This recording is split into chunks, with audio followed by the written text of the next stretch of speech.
Fearless was not a man. He was a force of evil incarnate, a predator born to conquer, to devour everything in his path. His name alone sent shivers through the hearts of even the bravest souls, for to meet him in battle was to meet a nightmare made flesh. He was a warrior, but not like any other, a creature of unholy power, an abomination who had long since forsaken humanity in his lust for domination. He wasn't just undefeated in combat, he was the embodiment of darkness, an agent of destruction sent to cleanse the world with fire and blood. Fearless had dabbled in forbidden magics, had uncovered lost and cursed knowledge that whispered promises of eternal power at the cost of his soul. He could raise the dead and bend the very bones of his enemies to his will. He could look into the eyes of the living and twist their minds into madness. His power was not just physical, it was corrupting, a rotting blight that infected everything it touched. He could tear the very fabric of reality with a thought, and the world would answer to his command. Fearless did not believe in mercy, love, or compassion. Those emotions were weaknesses. Instead, he had become an instrument of pure terror, with only one goal in mind: total annihilation. He sought to consume not just kingdoms, but the very will of the people, twisting them into his loyal, mindless followers. Fearless's army was not one of warriors, but of broken souls. He raised the dead and twisted the living. The tortured screams of his army's former victims echoed through the night as Fearless led them on a path of bloodshed. He did not only kill, he took pleasure in the terror of others. He reveled in the destruction of innocents, children, women, the elderly. None were spared in his wake. Fearless would sometimes make his enemies watch as their loved ones were butchered, forcing them to witness the carnage before he slaughtered them, too. There was no end to his cruelty.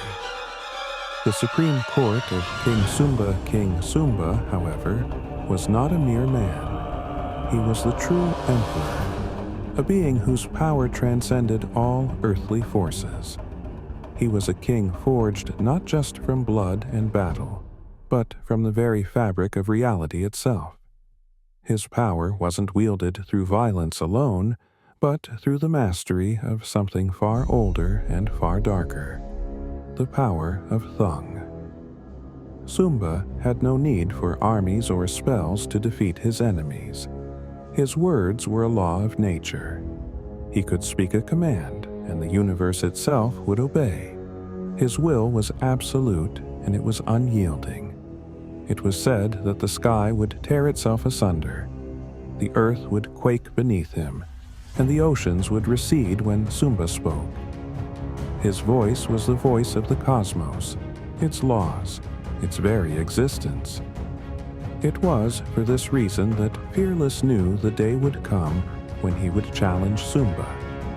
But even he, in his arrogance, did not understand the full scope of the king's power.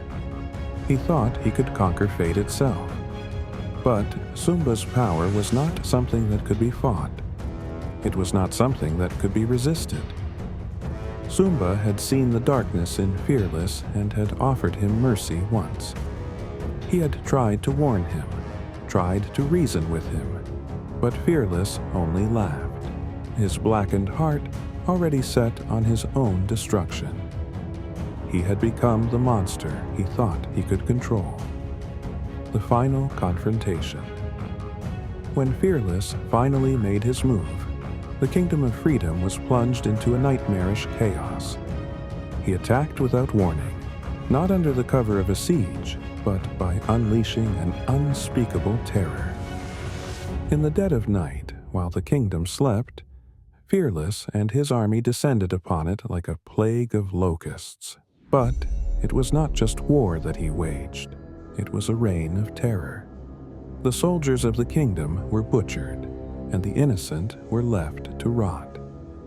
Fearless's magic warped the bodies of the dead, raising them to walk once more as his unwilling soldiers.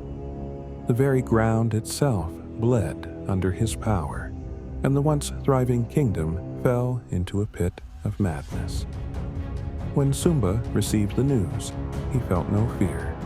He felt only a quiet, relentless certainty that the time for mercy had passed. He summoned Fearless to the Supreme Court, but there was no pomp, no ceremony, there was only the unbearable weight of the moment. When Fearless stepped into the court, it was as if the air itself froze. His eyes glowed with dark magic, his smile twisted with the promise of bloodshed. He had never felt more powerful. He was certain that Sumba, the puppet king, would finally bow before him. "I am invincible," Fearless sneered, his voice a raspy growl. "The kingdom is mine. Your throne will burn." But Sumba's response was not what Fearless expected. Sumba's eyes, dark and knowing, met Fearless's with an unsettling calm. "You have no idea what true power is," King Sumba said, his voice a quiet thunder.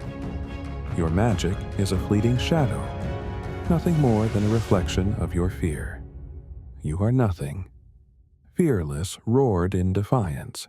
He raised his hands, summoning the storm, calling upon the blackened skies to strike down the king. Lightning crackled in the air.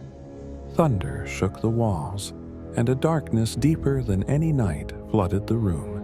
But Sumba's will was beyond that of any storm. With a single utterance, King Sumba spoke the words of fate. End. The air itself seemed to bend, to break. The room darkened, and then it was as if reality itself flinched. Fearless's body contorted in agony as the very laws of the universe rejected him. His power, his dark magic, was ripped from him as though it were a disease, leaving him a hollow shell.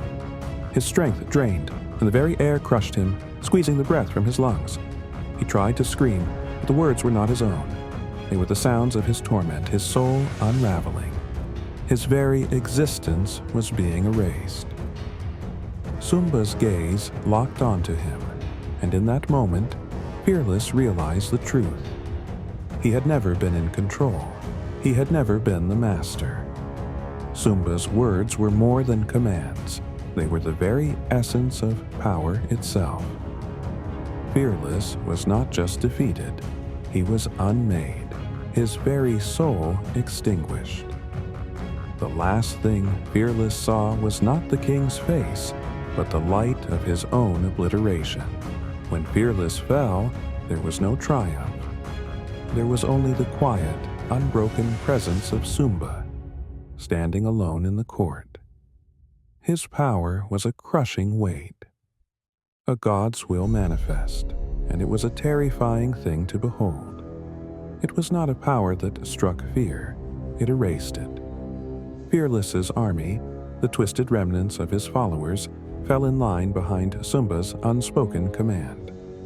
They too were undone, each one broken, their minds shattered as they were dragged to their end.